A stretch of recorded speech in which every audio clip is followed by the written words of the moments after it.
श्री सद्गुरुदेव भगवान की बोलो विद्यानाथ भगवान की जय। नमः परमहंसास्वादित चरण कमल चिन्ह मकरंदाय भक्त जनमानस निवासाय श्री रामचंद्राय। बड़ी मधुर श्रीमद् भागवत की कथा श्रवण कर रहे हैं। मेरा कहने का थोड़ा अभिप्राय ये है कि ये कथा महाराज परीक्षित की ही नहीं, ये हमारी है, आपकी है और आज की है। हमारे जीवन में ये सारी बात घटनी चाहिए। हम जितनी क्रियाएं करते हैं ना, वो क्रियाओं का संबंध भाव के साथ होता है और हमारा भाव लक्ष्य के साथ जुड़ा रहना चाहिए। जैसे उदाहरण के स्वरूप ये माताएं फर्श में पोंछा लगाती है, तो पोंछा लगानी तो एक क्रिया हुई, परंतु भाव उसमें क्या है? मेरा घर साफ सुथरा रहे, ठाकुर जी यहाँ पर आएंगे तो उनको गंदगी न दिखे, मेरे बच्चे अभी उठेंगे तो। रसोई बनाती हैं माताएं, तो रसोई में तो सब्जी में मिर्चा डालती, नमक डालती, ये सब क्रियाएं होती रहेगी। अगर उतने मात्र के लिए आपका मन उसमें लगा है तो आप समय का सदुपयोग, समय का उपयोग कर रहे हैं या तो समय को व्यर्थ हो रहे हैं, दोनों बातें। अगर आपका कार्य में भाव के साथ आपका कृत्य जुड़ा हुआ है तो वो भक्ति हो जाएगी। माँ रसोई बनाती है ना, सब्जी बनाती है, परंतु उसका भाव कहाँ जुड़ा हुआ है? बेटे के साथ। मेरे बेटे को थोड़ी मिर्ची ज़्यादा अच्छी लगती है, मेरे पति को थोड़ा नमक कम अच्छा जुड़ा होता है ना। ये भावना हमारी प्रत्येक क्रिया के साथ भाव जुड़ा है और ये भावना हमारी जुड़ी होनी चाहिए भगवान के साथ।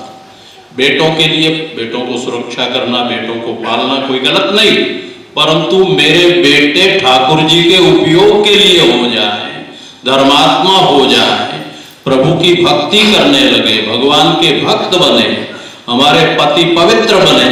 इन भावना के साथ अगर आपका लक्ष्य बना रहे तो आपकी प्रत्येक क्रिया भगवान की भक्ति हो सकती है।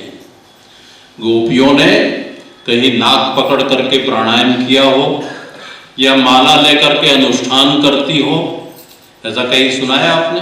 किसी पंडित ने सुनाया आपको? नहीं। उनका प्रत्येक कार्य के साथ परमात्मा का अनुसंधान था। अभी अभी 3 माताओं की बात आपने सुनी। माँ कुंती ने ऐसा मांगा भगवान से कि हमारे जीवन में विपत्ति ही विपत्ति आती रहे। विपदः सन्तु नः शाश्वत तत्र तत्र जगत गुरु भवतो दर्शनम यत्सात् पुनर्भव दर्शनम। हमारे जीवन में विपत्ति आती रहे। हम क्या मांगते हैं? कभी मांगा? हम मांगते हैं हमारे जीवन में विपत्ति कभी ना। दुख वो भगवान का प्रसाद है जो परमात्मा की तरफ हमको ले जा सकता है।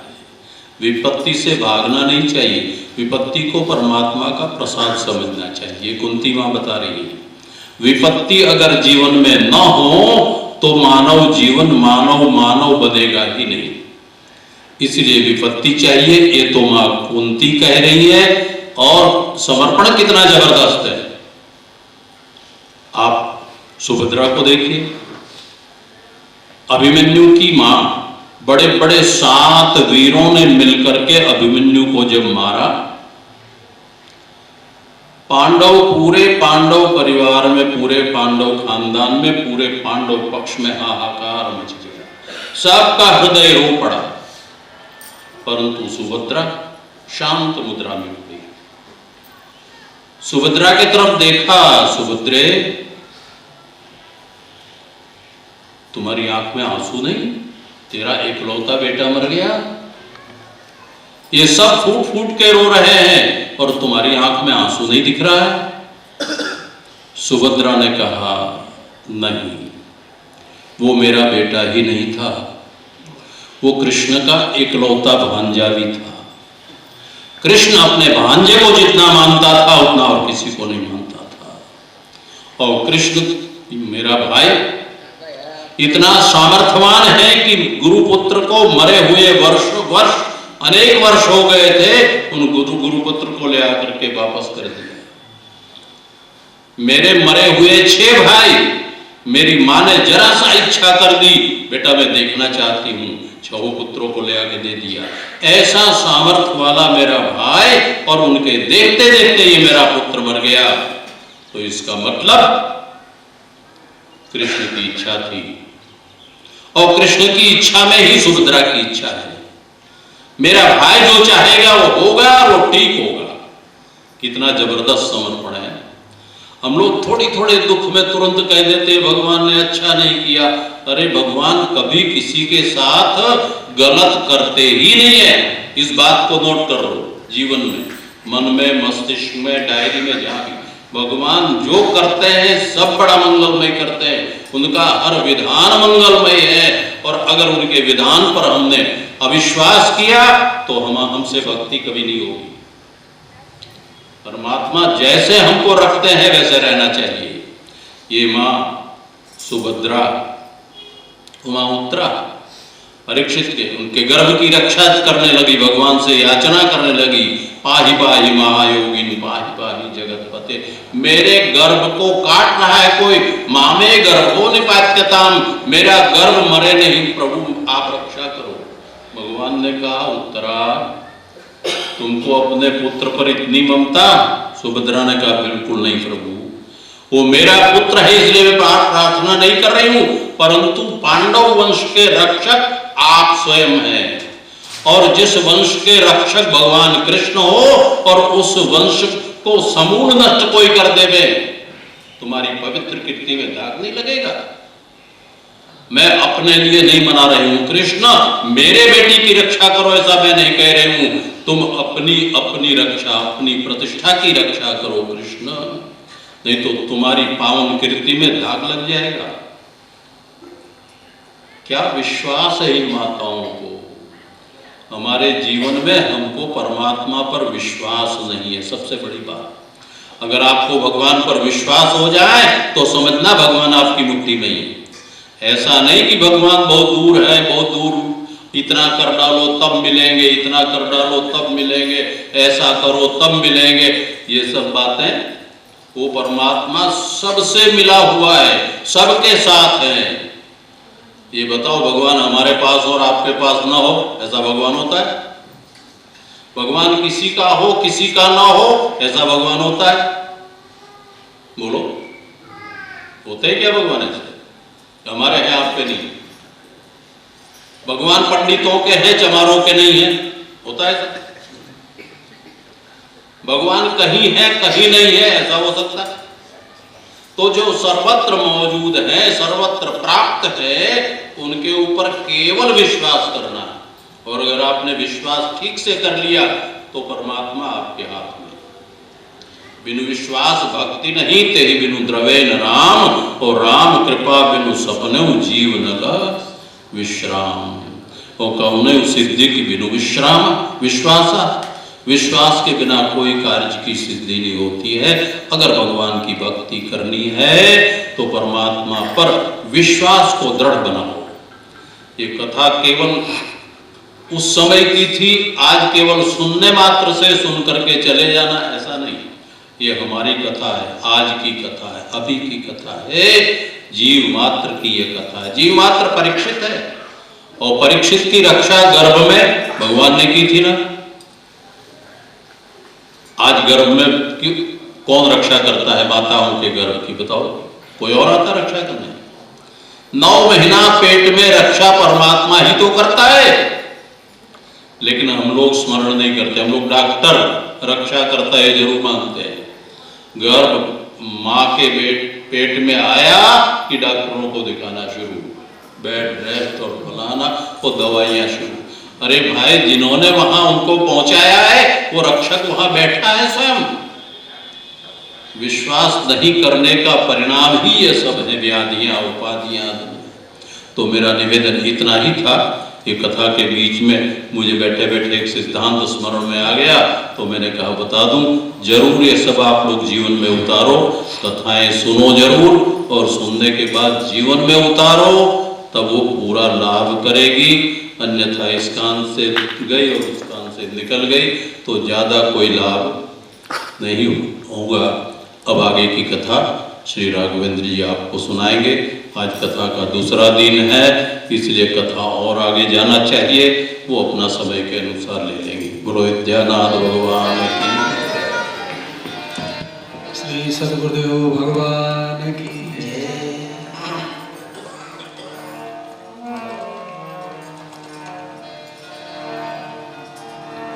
मुकुंद माधव गोविंद बोल, केशव माधव हरि हरि बोल।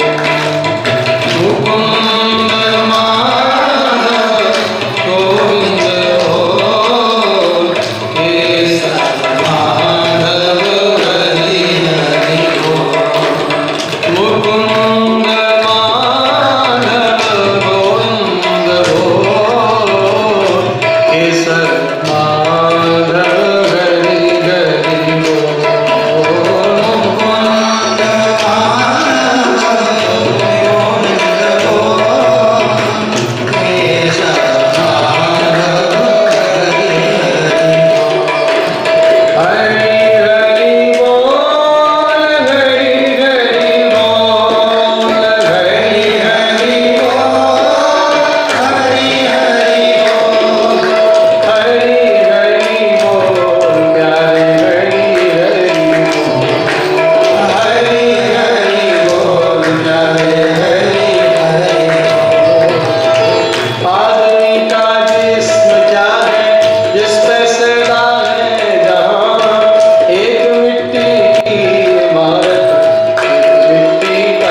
विश्राम किया।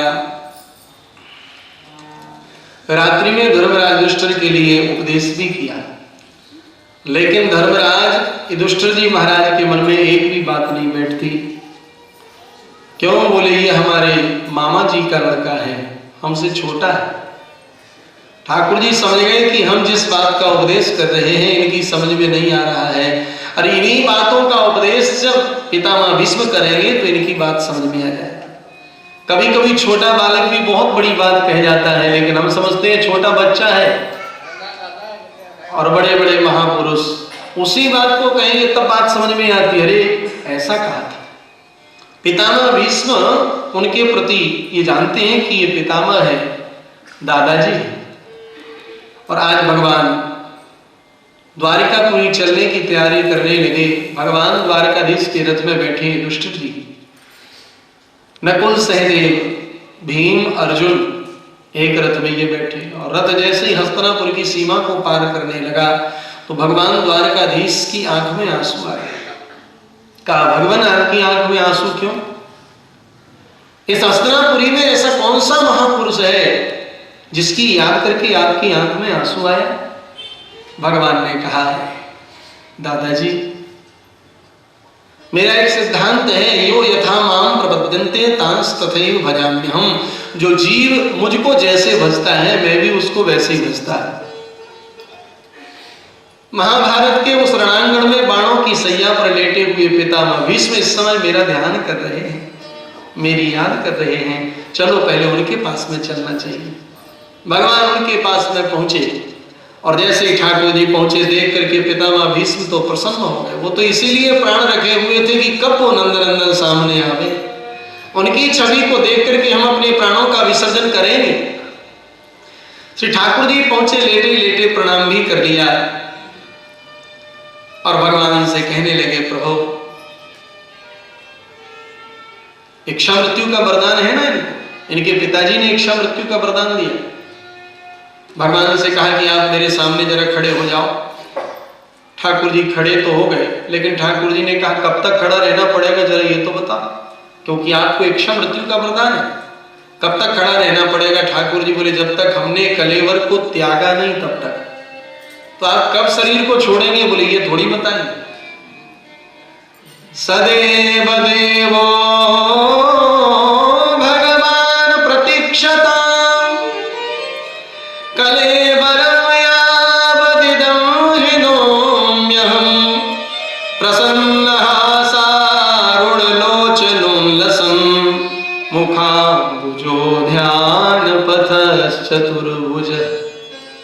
हे प्रभु कलेवर में यावदिदम हिनोम्यहम्, जब तक हमने इस कलेवर को नहीं त्यागा तब तक आप खड़े रहो। भगवान खड़े तो हो गए लेकिन मोह लटका करके खड़े हो गए। पता नहीं इनको कब शरीर छोड़ना है। मोह लटका करके जब खड़े हुए तो पितामह भीष्म ने कहा, प्रभु बात ऐसे बनने वाली नहीं है। बोले कैसे खड़े हो? बोले प्रसन्न हासा, मुख प्रसन्न होना चाहिए, चतुर्भुज स्वरूप हो, पीतांबर झिलमिला रहा हो, शंख चक्र गदा पद्म से विभूषित हो और ऐसे सुंदर मुस्कुराते हुए प्रभु मेरे सामने खड़े हो। ये सूखा मोह लटकाए हुए नहीं। भक्त तो कहते हैं, प्रभु श्री गंगा जी का तट हो, यमुना का बरसी बट हो, मेरा सांवला निकट हो, जब प्राण तन से निकले, इतना तो करना स्वामी, जब प्राण तन से निकले। प्रभु पीतांबरी कसी हो, मुखड़े पे कुछ हंसी हो, छवि मन में ये बसी हो, जब प्राण तन से निकले। देहांत काले तुम सामने हो, बंसी बजाते मन को लुभाते, यही गीत गाते मैं तननाथ त्यागूं, हे नाथ नारायण वासुदेव। प्रभु खड़े, ठाकुर जी जैसे मुस्कुरा करके खड़े हुए, इशारा कर दिया युधिष्ठिर जी के लिए कि इस समय पितामह धर्म का उपदेश करेंगे। जाओ जाकर प्रणाम किया, धर्म का उपदेश किया पितामह भीष्म ने। दान धर्मान, राज धर्मान, मोक्ष धर्मान, विभाग शास्त्री धर्मान, भगवत धर्मान, समासंन्यासयो। युधिष्ठिर जीवन में परमात्मा ने दिया है तो दान जरूर करना चाहिए। दानम दुर्गति नाशनम, दान दुर्गति का नाश करता है। और गोस्वामी जी महाराज ने तो लिख दिया कि जेन केन विधि दीने दान करें, जेन केन विधि दीने, किसी भी विधि से दो, चाहे गुप्त में दो, चाहे नाम लिखा करके दो। और कई जगह तो देखा जाता है, कई धर्मशालाओं में लोग एक पंखा दान करते हैं, ऊपर वाला फैन, और उसमें एक पंखुड़ी में अपना अपनी पत्नी का नाम, दूसरी पंखुड़ी में अपने माता पिता का नाम, और तीसरी में दादा दादी का नाम, और स्विच दबाओ तो तीनों पैरी चक्कर लगाए, बोलो वृंदावन बिहारी लाल। तो गोस्वामी जी महाराज तो कहते हैं कि जेन केन विधि दीने दान करें, किसी भी विधि से दो कल्याण होगा। जेन केन विधि दीने दान करें कल्याण। राजधर्म का निरूपण कर रहे थे राजा अपनी आंखों के सामने पाप होता हुआ देखता है, उसको महापाप लगता है। सामर्थ्यवान पुरुष अपनी आंखों के सामने पाप होते हुए उसको नहीं देखना चाहिए। कभी जीवन में ये भूल मत करना, नहीं तो बहुत बड़ा पाप हो जाएगा। युधिष्ठिर बगल में खड़ी हुई द्रौपदी को हंसी आ गई, एकदम हंस करके चुप हो गई।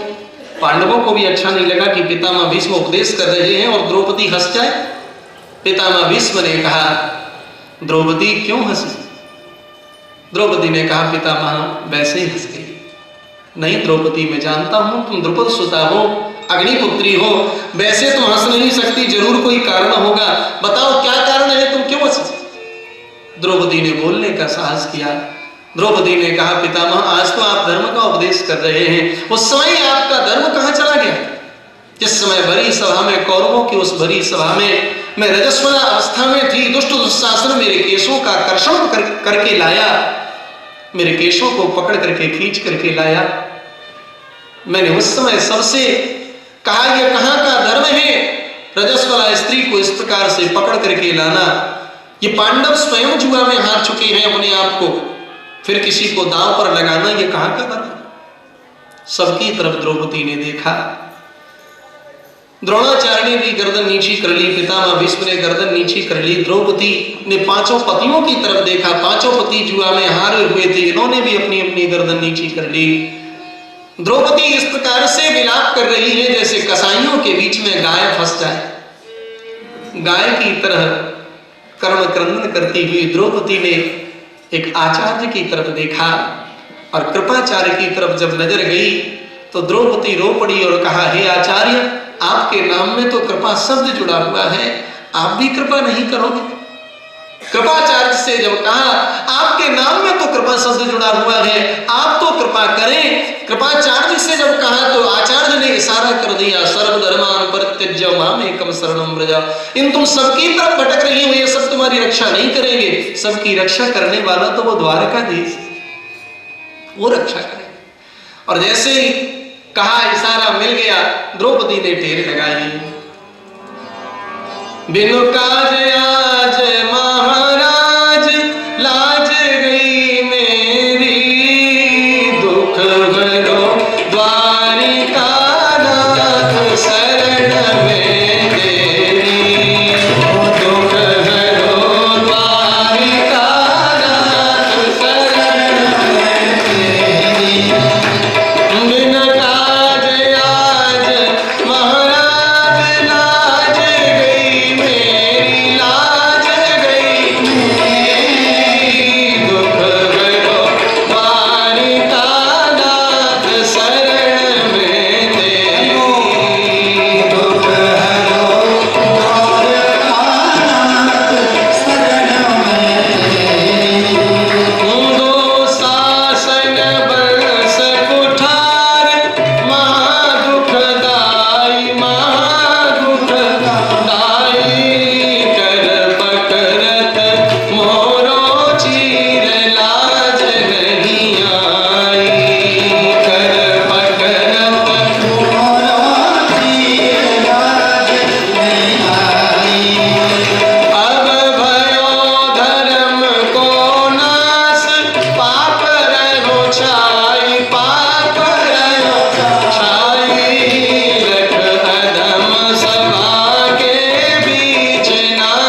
जब ते तब ते मन में कछु ऐसी बसी है। अब तेरो कहाँ के जाऊं कहाँ, अब तेरे ही नाम की भेंट कसी है। तेरो ही आसरो एक मलूक नहीं अब को दूजो जसी है। ए हो मुरारी पुकार कहूँ, अब मेरी हंसी नाही तेरी हंसी है। द्रौपदी ने कहा, दुनिया के लोग कहेंगे जिस समय द्रौपदी को निर्वस्त्र किया जा रहा था, जिस समय द्रौपदी को निर्वस्त्र किया जा रहा था, उस समय द्रौपदी कर क्या रही? दुनिया के लोग कहेंगे द्रौपदी तो दोनों हाथ उठा करके द्वारकाधीश को बुला रही थी। आपकी बदनामी होगी प्रभु। दुनिया के लोग कहेंगे कि द्रौपदी जिन प्रभु को बुला रही थी उन्होंने रक्षा नहीं कर पाई। भगवान कहते हैं कि भक्त को बुलाने में विलंब हो सकता है, मुझे आने में विलंब नहीं होता। और भगवान ऐसे आए, इतनी तीव्रता से आए, इतनी कि सारी बीच नारी है कि नारी बीच सारी है, और सारी की ये नारी है कि नारी की ये सारी। पता नहीं चला, भगवान वस्त्रमय हो गए। बाको बैरी कह करे जो सहाय रघुवीर, 10,000 गज बल घट्यो, लेकिन घट्यो न 10 गज चीर। 10,000 हाथियों का बल रखने वाला दुशासन थक गया, लेकिन 10 गज की साड़ी नहीं खींच पाया। साड़ी खींचते खींचते 100-500 साड़ी उसने खींची, और इतने में शकुनी की नजर पड़ी। शकुनी ने देखा कि उन साड़ियों के बीच में झिलमिलाता हुआ पीला पीतांबर आ गया। शकुनी चिल्लाने लगा, दुशासन, उस सुदर्शन चक्रधारी का पीतांबर आ गया, तू छोड़ दे, नहीं तो पीछे से सुदर्शन आएगा और तेरा सर्वनाश कर देगा। खा पछाड़ गिर पड़ा दुशासन, गिर पड़ा। भगवान ने कहा, दुशासन तूने तो बीच में धोखा दे दिया। मेरे 16,108 विवाह हुए ना, द्वारिका के राजा द्वारकाधीश 16,108 विवाह हुए हैं। मैंने अपनी बहन को एक भी विवाह की एक भी साड़ी नहीं पहना पाई। आज मैं सोच रहा था कि अवसर बहुत अच्छा है, 16,108 विवाह हुए हैं तो कम से कम अपनी बहन को एक विवाह की एक साड़ी तो पहना दूंगा, और अभी तो 500-700 हो पाई, तूने तो बीच में ही धोखा दे दिया, ठीक नहीं। भगवान ने द्रौपदी को वस्त्र दिया। भगवान किसी का ऋण नहीं रखते। सुदर्शन से जिस समय शिशुपाल का वध भगवान ने किया, उस समय ठाकुर जी की अंगुली में थोड़ा रक्त बहने लगा। रानी पटरानियां महारानियां सब दौड़ने लगी वस्त्र के लिए।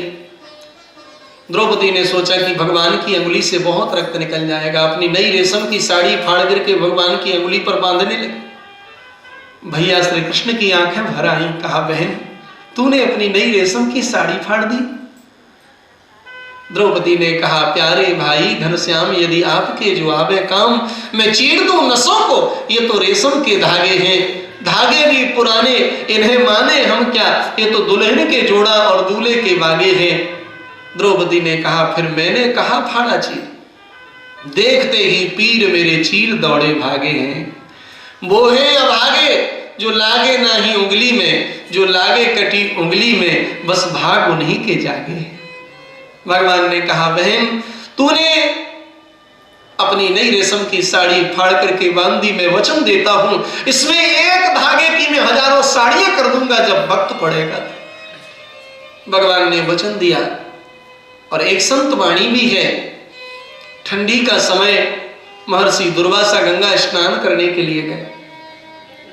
स्नान करते समय महर्षि दुर्वासा की कौपीन लंगोटी बह गई। इधर द्रौपदी दासियों के साथ स्नान करने के लिए गई, स्नान भी कर लिया, बाहर निकल आई, लेकिन बहुत देर से देखा ये हम आए थे तब भी महात्मा जल में खड़े थे, और इतने टाइम से जल में खड़े हैं, ठंडी के मारे ठिठुर रहे हैं, लेकिन बाहर नहीं निकलते, क्यों? द्रौपदी ने कहा, महात्मन हम देख रही हैं बहुत देर हो गई, आप जलवे से बाहर नहीं निकलते, इतनी ठंडी। महर्षि दुर्वासा की आंखें भर आई। कहा बेटी मैं जल से बाहर नहीं निकल सकता। क्यों? क्योंकि स्नान करते समय आज मेरी कोपीन ही बह गई है, मैं कैसे बाहर निकलूं। द्रौपदी ने कहा कि महात्मा ठंडी के मारे ठिठुर रहे हैं। तुरंत द्रौपदी ने अपनी साड़ी फाड़ करके दे दी। कहा महाराज इसकी कॉफीन बना करके लगा लो, बाहर निकल आओ। और जैसे ही दुर्वासा महर्षि जो क्रोध स्वरूप है, आज उनके हृदय से करुणा फूट पड़ी और महात्मा दुर्वासा ने कहा बेटी आज तूने एक साधु की लाज बचाई है, यह साधु हृदय से आशीर्वाद देता है। अगर तेरी इज्जत के ऊपर आंच आएगी तो स्वयं जगदीश को तेरी इज्जत बचाने के लिए आना पड़ेगा। भगवान स्वयं पधारे। संत और भगवंत दोनों की वाणी आज ठाकुर जी पधारे। और भगवान के तो अनेक अवतार होते हैं, ठाकुर जी का चीर अवतार, मानो भगवान स्वयं चीर बन करके आ गए। द्रौपदी ने कहा पितामह ये तो द्वारकाधीश की कृपा है, लेकिन आपका ये धर्म, आप आज धर्म का उपदेश कर रहे हैं। पितामह भीष्म की आंखों से भी आंसू निकल आए। कहा बेटी उसी पाप की सजा तो मैं भोग रहा। उस कौरवों की सभा में तेरे शरीर से जितने रक्त, जिसने अश्रु बिंदु गिरे, वही अश्रु बिंदु मेरे शरीर से आज रक्त बिंदु होकर के बह रहे हैं। उसी पाप का परिणाम मैं भोग रहा हूं।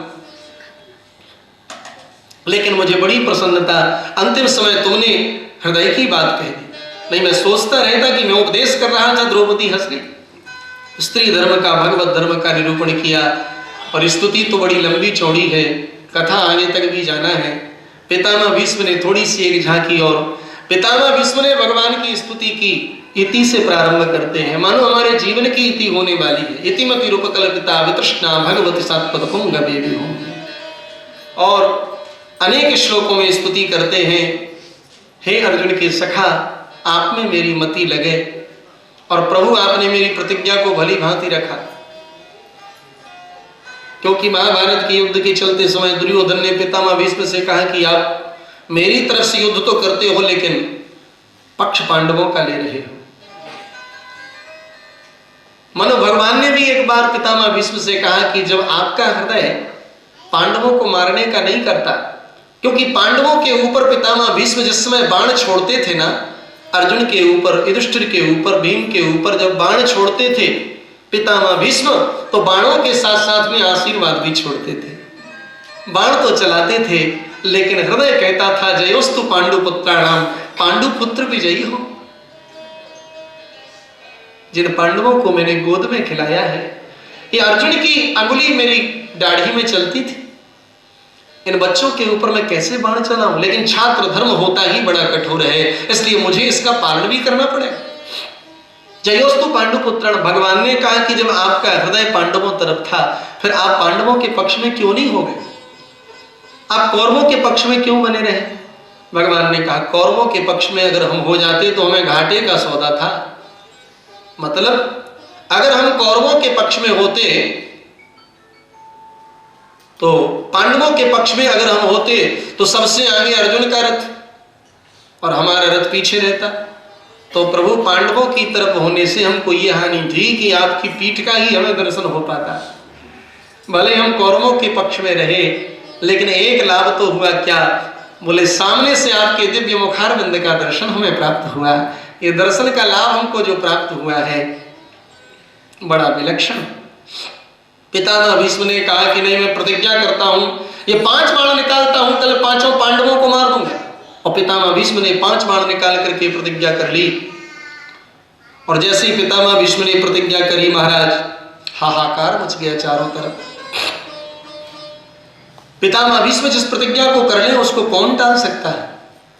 आकर के द्रौपदी को बताया, और द्रौपदी को जब पता चला, भगवान द्वारकाधीश ने कहा कि बहन, पितामह भीष्म ने प्रतिज्ञा करी है 5 पांडवों को कल मार देंगे।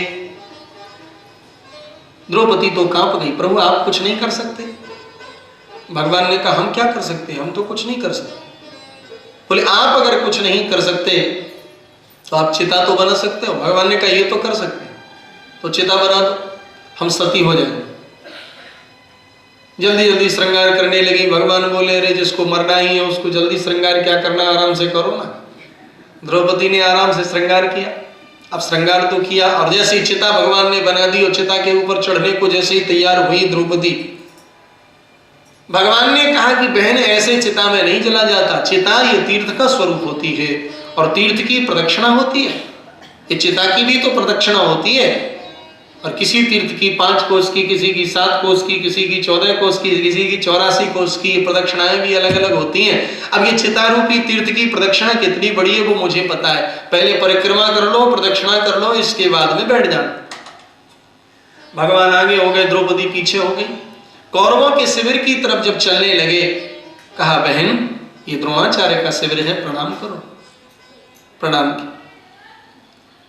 महात्माओं के हृदय से आशीर्वाद निकल रहा है और आगे बढ़े कौरवों के शिविर में। द्रौपदी ने कहा कि प्रभु ये तो दुश्मनों का शिविर है। भगवान ने कहा बहन मरने वाले का ना कोई दोस्त होता है ना कोई दुश्मन होता है। अब आपको तो मरना ही है, फिर कैसा दोस्त दुश्मन, जो हम कहते जाएं सो करती जाओ। कहा ठीक। आगे चलते चलते पितामह भीष्म के शिविर तक पहुंच गए। इधर पितामह भीष्म ने दुर्योधन से कह दिया था कि आज 3 बजे 4 बजे ब्रह्म मुहूर्त में 4 बजे भानुमति को भेज देना। दुर्योधन अपनी पत्नी को भेज देना, मैं अखंड सौभाग्यवती होने का वरदान दे दूंगा। लेकिन इन छलिया से तो कोई पूछेगा। 4 बजे का समय भानुमति को दिया, ये द्रौपदी को लेकर के 3 ही बजे पहुंच गए। और भगवान द्वारकाधीश के दरबार में 3 लोगों को बिना रोक टोक वो जा सकते। भगवान द्वारकाधीश किसी समय पितामह भीष्म के शिविर में जा सकते हैं और यह पतिव्रता नारी सुहाग की भीख मांगने के लिए किसी समय जा सकती और संत ब्राह्मण भी किसी समय जा सकते। आज द्रौपदी गई, सब कुछ समझा दिया था, द्वारकाधीश ने पढ़ा दिया था कि सुनो वहां जाकर के बोलना कुछ नहीं है, लंबा सा घूंघट रहे, केवल चूड़ियों के खनकने की आवाज आए, जब तक आशीर्वाद 3 बार ना दे दे अखंड सौभाग्यवती भव तब तक बोलना नहीं। कहा ठीक। और जैसे ही द्रौपदी गई, जाकर के चूड़ियों की खनकने की आवाज आई, रक्षा करो रक्षा करो रक्षा करो। पितामह भीष्म समझ गए कि भानुमति आई होगी। पितामह भीष्म ने कहा अखंड सौभाग्यवती भव, अखंड सौभाग्यवती भव, अखंड सौभाग्यवती। द्रौपदी ने कहा मेरे इन 5 पतियों में यदि एक भी मारा जाएगा तो आशीर्वाद तेरा वावा क्या झूठा नहीं कहावेगा। मेरे 5 पतियों में से अगर एक भी मारा गया तो आपका आशीर्वाद खंडित नहीं हो जाए। महात्मन कल तो आपने प्रतिज्ञा की है कि कल 5 पांडवों को मार दूंगा और आज मुझे अखंड सौभाग्यवती होने का वरदान देते हो, मैं कैसे अखंड सौभाग्यवती रहूंगी। पितामह भीष्म तो घबरा गए, हड़बड़ा करके नेत्र खोले, द्रौपदी तुम कौन लाया है। द्रौपदी तो मौन हो गई। पितामह भीष्म समझ गए कि ये छलिया श्री कृष्ण की ही चाल हो सकती है और कोई दूसरा नहीं कर सकता। पितामह भीष्म जैसे आए, बाहर आकर के देखा एक कोने में घूंघट घाले हुए गोपी बन करके खड़े। बाहर आकर के जो देखा वो खड़ा नंद का लाला था, पीतांबर का घूंघट घाले वह खड़ा बांसुरी वाला। बाहर आकर के जो देखा वो खड़ा नंद का लाला। ओहो प्रभु, लेकिन कृष्ण तुमने मेरी प्रतिज्ञा को झूठा करवा दिया, तुमने मेरी प्रतिज्ञा को तोड़वाया है और तुम्हारी भी प्रतिज्ञा है कि मैं महाभारत के युद्ध में अस्त्र शस्त्र ग्रहण नहीं करूंगा, तो मैं भी प्रतिज्ञा लेता हूं आज जो हरिहर शस्त्र कहा हूं तो ला जाऊं गंगा जननी को शांतन सुबह कहा।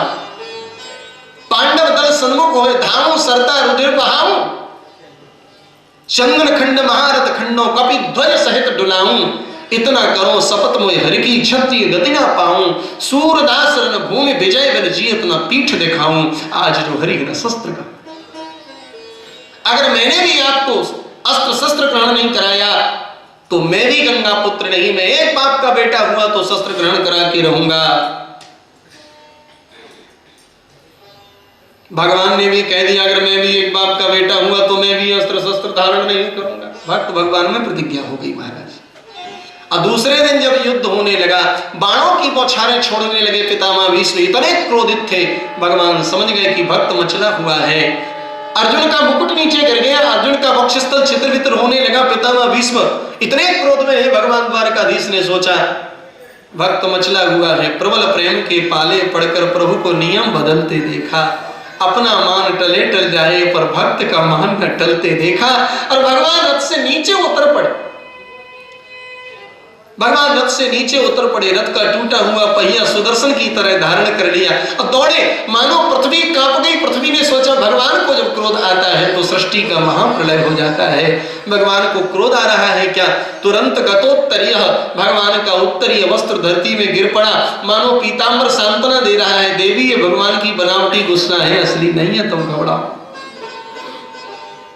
और जैसे ही सुदर्शन की तरह धारण किया रथ के उस पहिए को, पितामह भीष्म ने धनुष बाण फेंक दिए। अब मुझे मार दो कोई परवाह नहीं, लेकिन मेरी प्रतिज्ञा तो पूरी हो गई प्रभु। बिंदु जी महाराज लिखते हैं पितामह भीष्म ने कहा कि कृष्ण तुमने अपने बाप को कलंकित कर दिया, तुमने कहा था मैं अगर एक बाप का बेटा हुआ तो शस्त्र ग्रहण नहीं करूंगा। ये आपने क्या किया, अपने बाप को कलंकित कर दिया।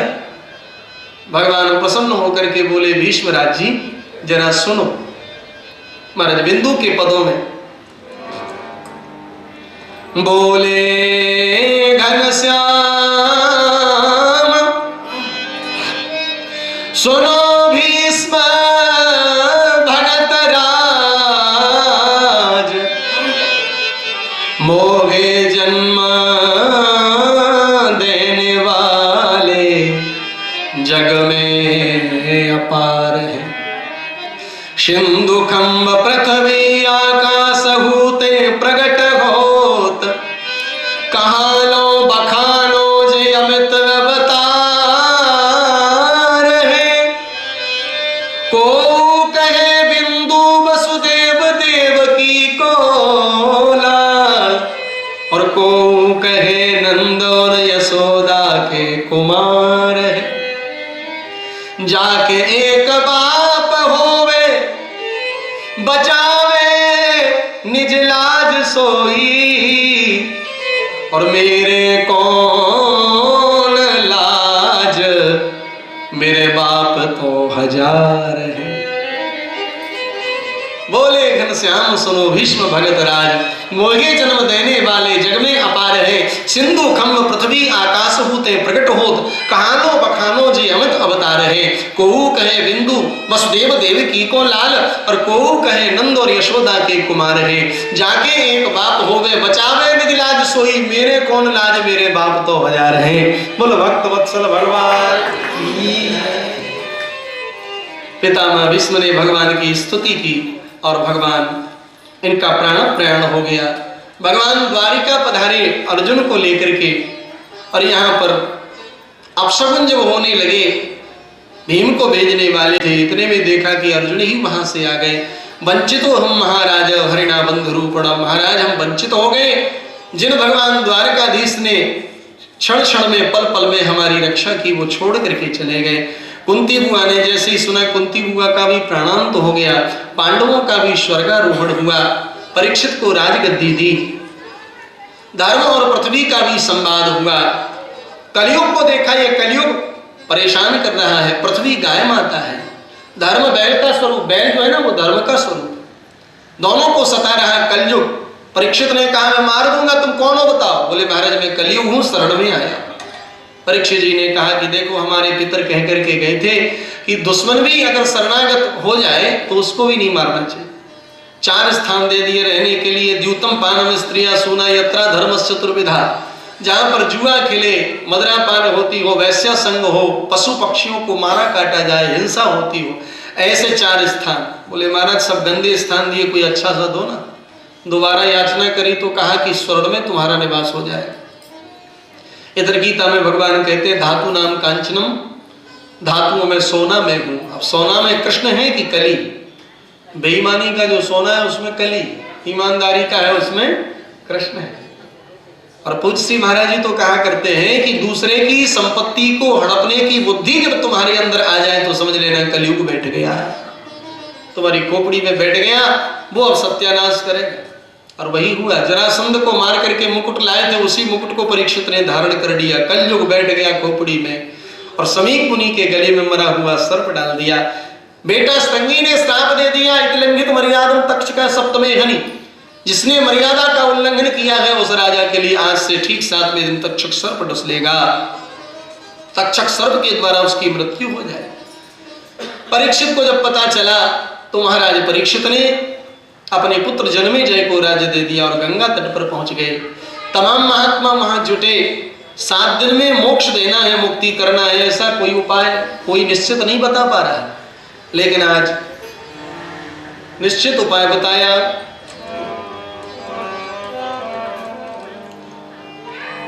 उन्हीं हंस महात्माओं के बीच में परमहंसों के आचार्य तत्काल भगवद भगवान व्यास पुत्रो यद्रक्षया गामटमानो नपेक्ष अलक्षलिंगो निजलाभतुष्टो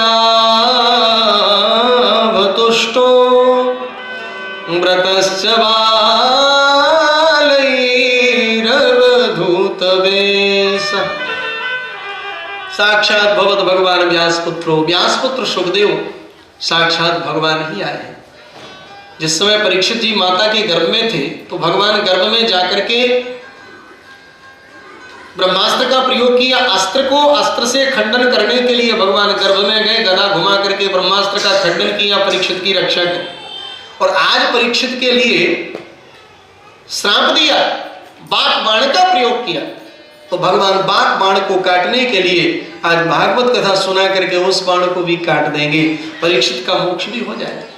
सुखदेव जी महाराज का पूजन किया और सुखदेव जी महाराज से प्रश्न किया, महाराज अतः प्रक्षामि संसिद्धिम योगिनां परमं गुरुम, आप तो योगियों के भी परम गुरु हैं। जो म्रियमाणस्य है, जो मरने वाला है, 7 दिन में जिसको मरना है उसके लिए क्या करना चाहिए? देखो कितना अच्छा प्रश्न किया। 7 दिन में जिसको मरना, ये हमारा आपका प्रश्न नहीं, जीव मात्र का प्रश्न, हमारा आपका सबका, केवल परीक्षित का नहीं।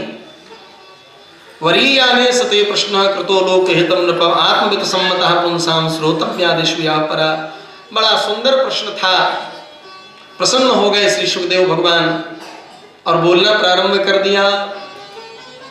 सुखदेव भगवान बोले हैं, 2 स्कंद के 4 अध्याय में जाकर के मंगलाचरण किया, पहले बोलना शुरू कर दिया।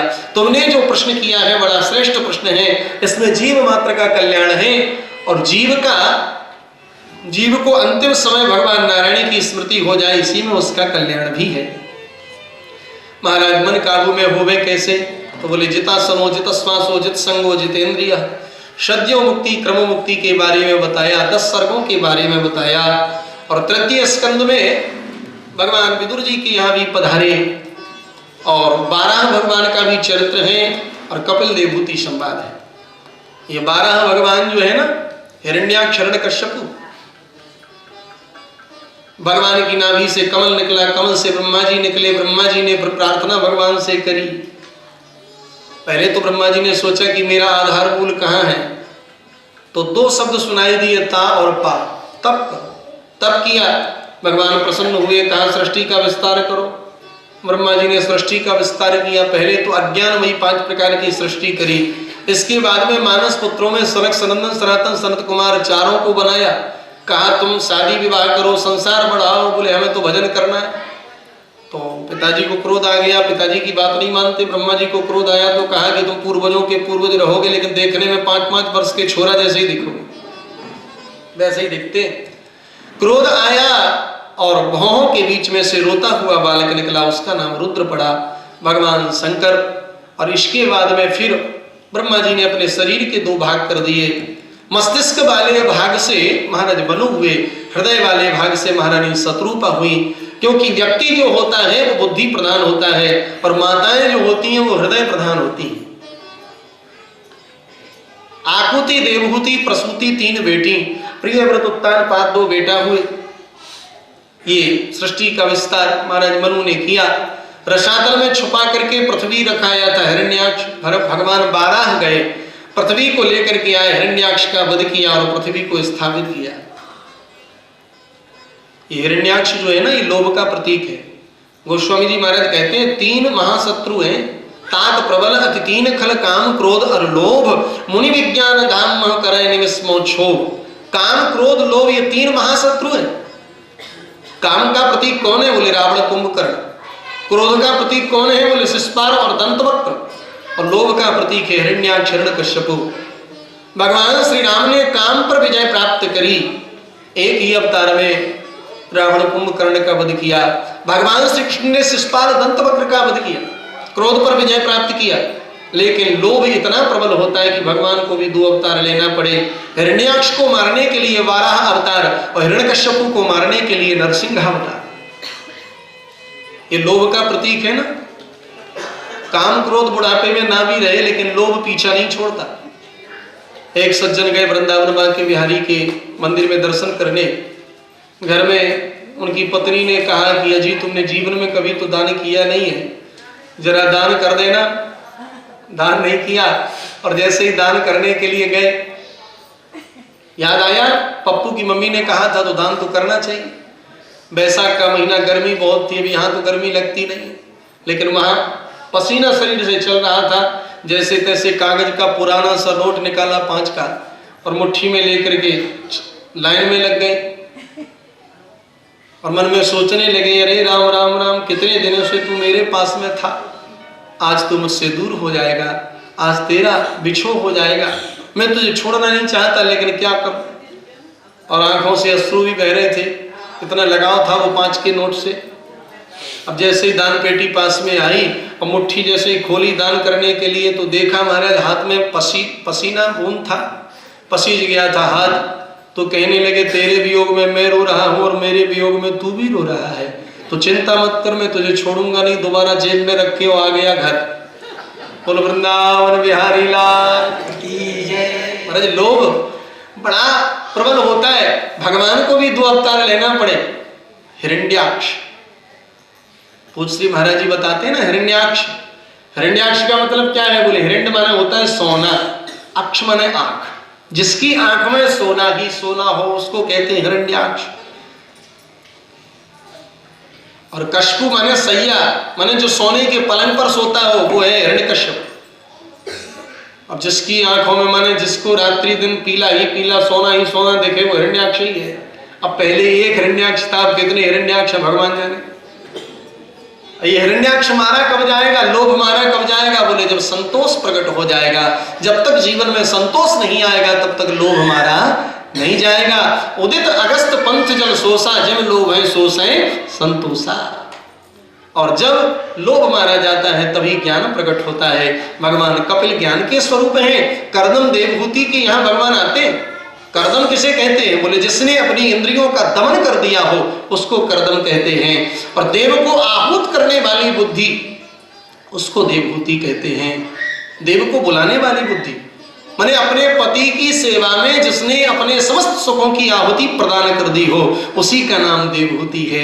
जहां पर ऐसा त्याग होता है वहां पर 9 कन्याएं प्रकट होती हैं। 9 कन्याएं माने नवदा भक्ति आती है। पहले श्रवणम कीर्तनम विष्णु स्मरणम पाद सेवनम अर्चनम वंदनम दास्यम सख्यम आत्म निवेदनम।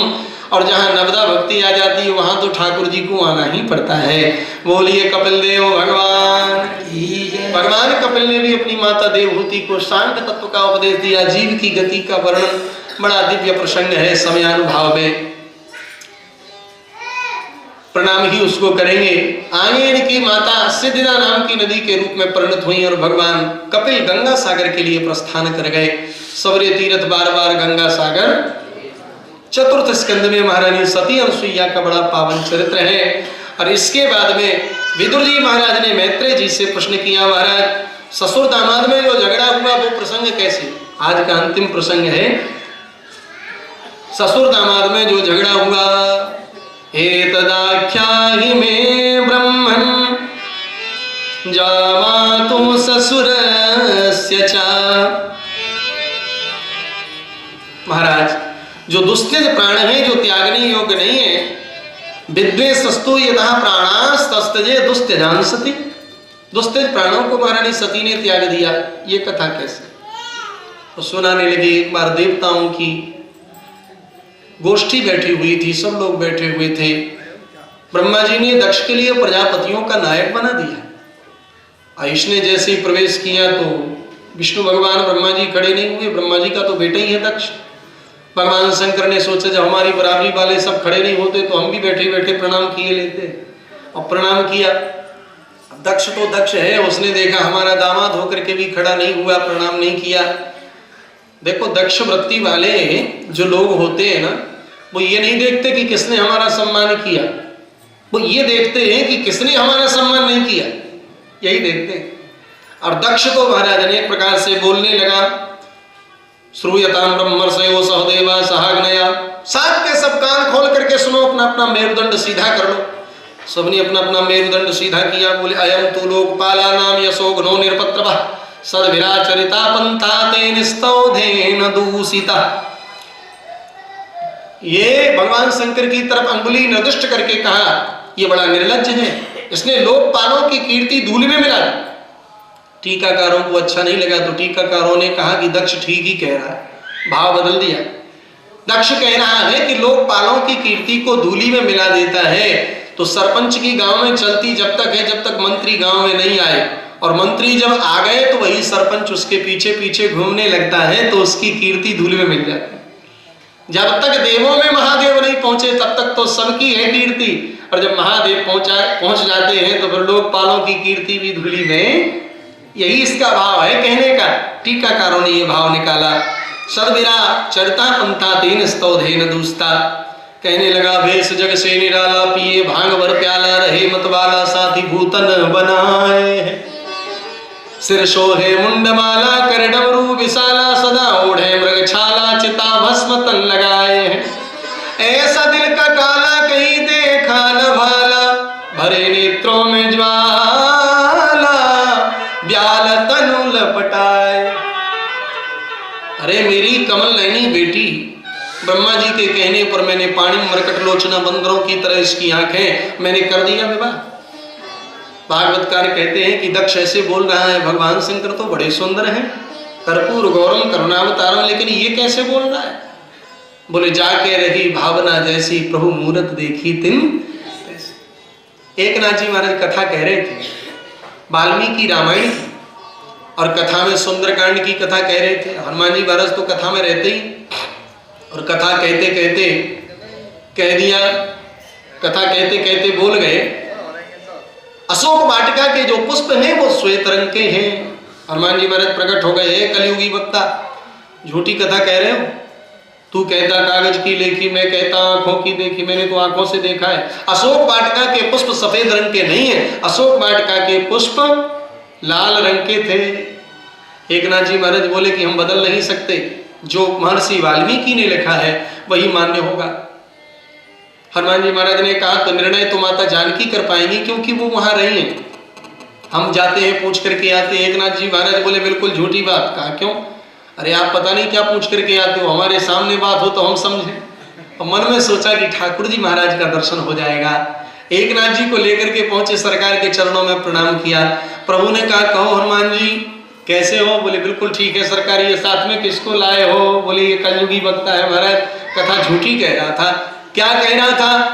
बोले ये कथा में कह रहे थे कि अशोक वाटिका के पुष्प तो श्वेत रंग के हैं, हमने देखा प्रभु लाल रंग के थे। ये झूठी कथा कह रहे हैं। ठाकुर जी महाराज ने जानकी जी से कहा किशोरी तुम बताओ। जानकी मैया ने कहा प्रभु हमें तो लगता है कि ये दोनों ही झूठ बोल रहे हैं। हनुमान जी का भी चेहरा उतर गया। कहा क्यों? बोले प्रभु अशोक वाटिका के पुष्प ना तो श्वेत रंग के हमको दिखे ना लाल रंग के दिखे, अशोक वाटिका के पुष्प तो श्याम रंग के हैं, नील रंग के। अब तो हनुमान जी का भी चेहरा उतर गया कि हम भी झूठा, हम भी झूठे हो गए। अब पूछा ठाकुर जी से प्रभु आप निर्णय करके कहो। भगवान ने कहा कि सबसे सच्चा है एक नाथ, अशोक वाटिका के पुष्प श्वेत रंग के ही हैं, हनुमान जी का चेहरा उतरा था। लेकिन हनुमान एकनाथ जी से सच्चे तुम हो। क्यों? क्योंकि जिस समय रावण जानकी जी को सता रहा था ना, धमका रहा था, उस समय तरुपल्लव में रहा लुकाई करे विचार करो का भाई। उस समय तरुपल्लव में तुमने रावण को जब देखा तो क्रोध के मारे लाल आंखें हो गई थी, इसलिए वो सफेद रंग के पुष्प तुमको लाल दिखाई दिए।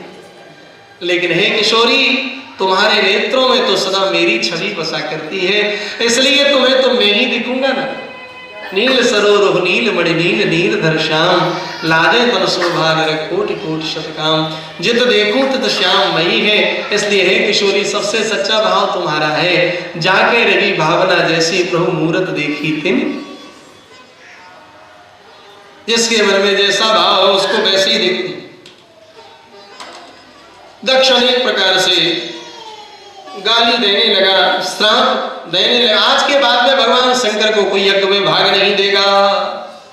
नंदीश्वर ने कहा, दक्ष तू मैं कर रहा है, तेरे बकरे का सिर लग जाएगा। भगवान शंकर ने सोचा हम तो आए थे स्वागत समारोह में, ये तो होने लगा सरापा समारोह। एक दूसरे को श्राप दे रहे, रहना ठीक नहीं है, उठ करके चले। दोबारा उसने यज्ञ किया भगवान शंकर को अपमानित करने के लिए। पहला यज्ञ किया था वाजपेयी नाम का, दूसरा बृहस्पति नाम का, सबको निमंत्रण दिया, इनको नहीं दिया। लेकिन देवता लोग विमान लेकर के चलने लगे। कहां? बोले कैलाश के ऊपर से। और पूछ रहे तुम्हें निमंत्रण नहीं दिया। आज भी समाज में कुछ लोग ऐसे हैं जिनको पता चले कि ये इनके बहुत प्रेमी हैं, लेकिन इनमें कुछ खटपट हो गई और इनके लिए चिट्ठी नहीं आई है, निमंत्रण कार्ड नहीं आया, तो उसके दरवाजे जरूर जाएं और उससे जरूर पूछेंगे क्यों आपको नहीं दिया। पता सब है वो, लेकिन फिर भी पूछेंगे। ये देवता है, जा रहे हैं महाराज।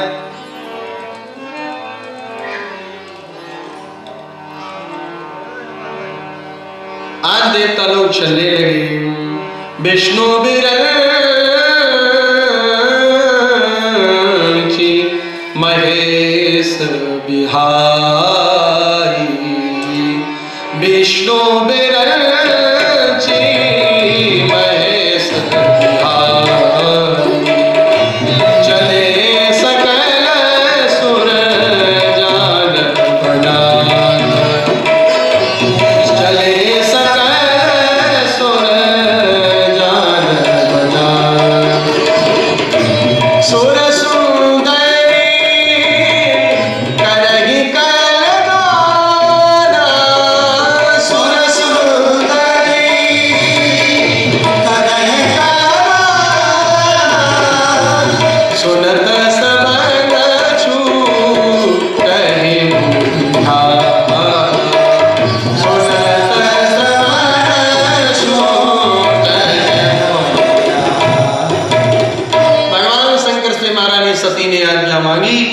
जब कहा कि देवी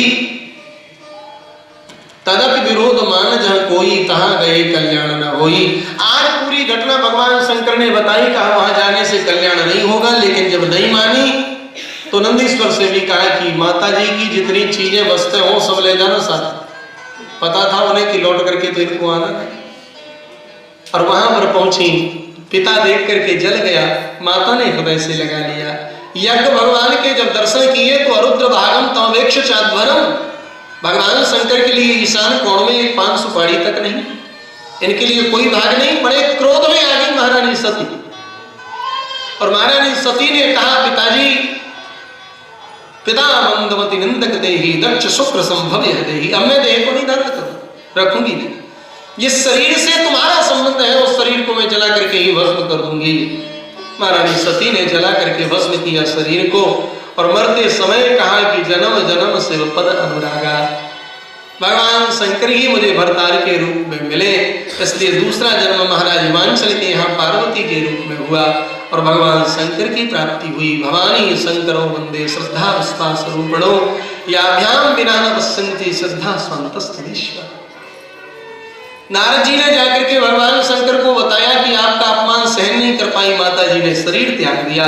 भगवान शंकर ने जटा उखाड़ करके पटकी धरती में वीरभद्र प्रकट हो गया। कहा जाओ जाकर के दक्ष का यज्ञ में ध्वंस कर डालो।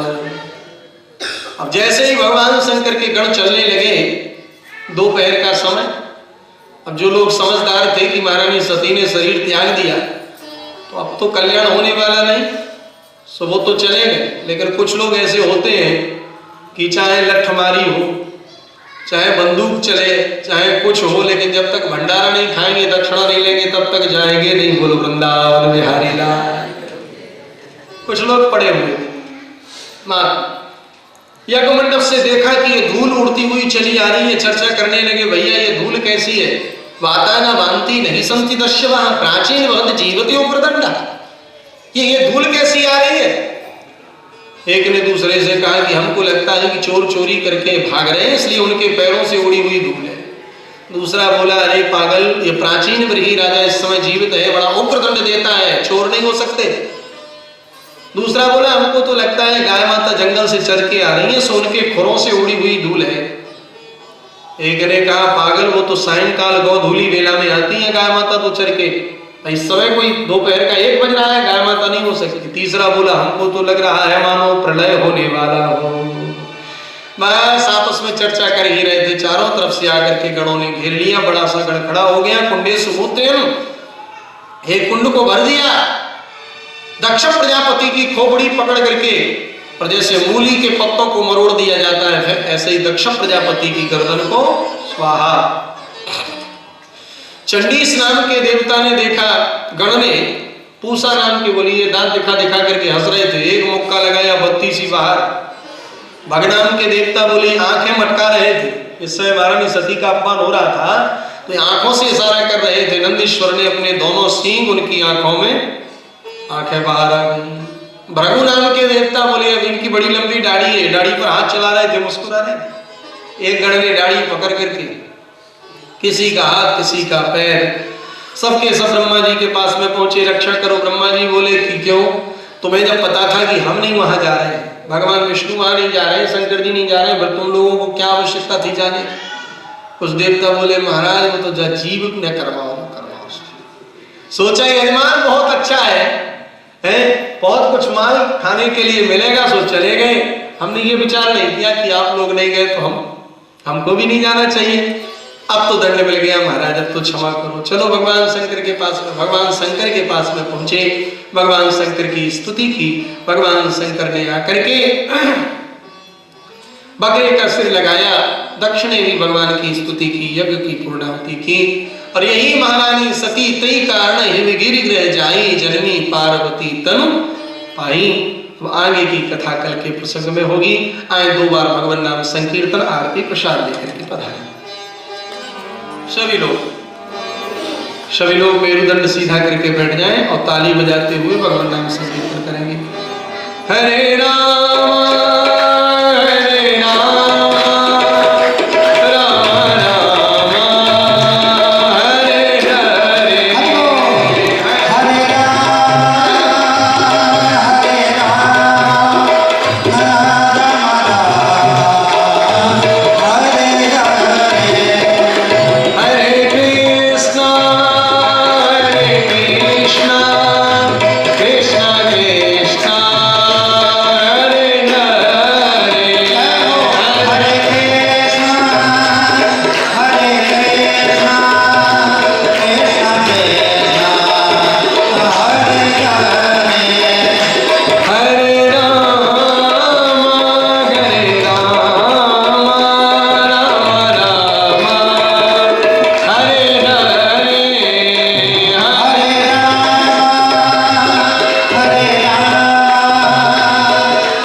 पुष्पांजलि समर्पयामि।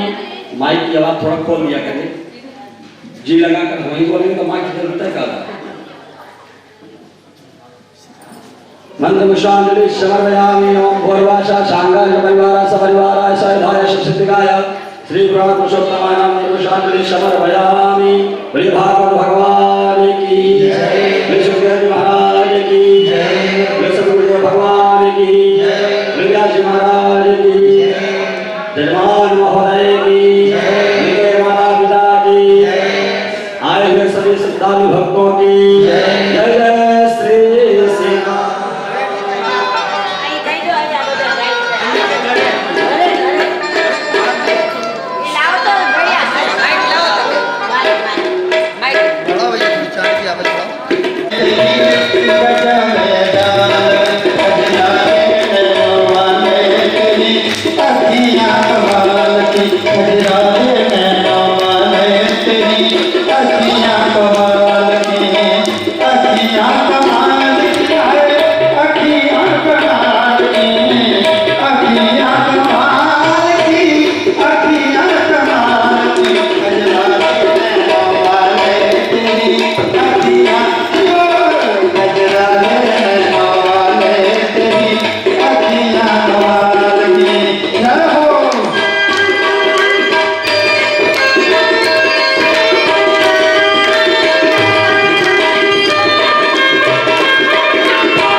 समय से आए और कथा की सुनकर अपने जीवन को